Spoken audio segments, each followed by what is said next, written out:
I want to dedicate this to all the victims. Okay, thank you, Mr. Miller. Come on, come on. Without them.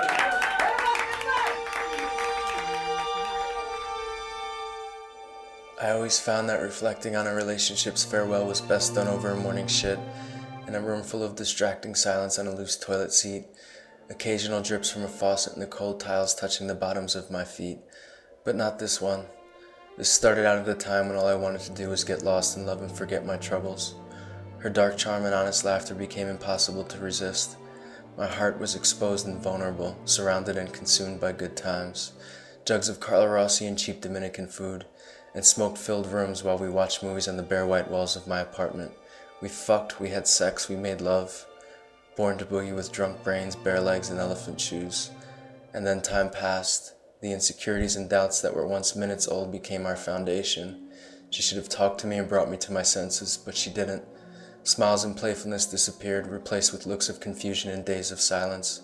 I began wandering into dark corners with itchy hands, searching for a warm fold to caress, constantly dancing with the devil, hoping for an opportunity to sell my soul, while the ghost of a father's mistake still poisoned the air. The days became too long, the nights too lonely, and when she decided it was over, I left. I left in protest and with a heart full of ache, hopping from couch to couch, falling asleep to dead air on the television, and I drank.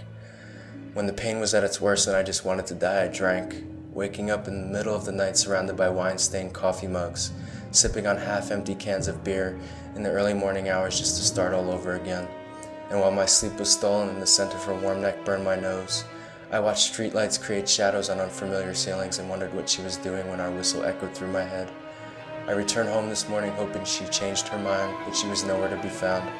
No goodbye letter left to mourn with, just a dry black rose neatly placed next to her keys on top of the mantel, and piles of dust choking on her hairpins and pieces of torn up photos.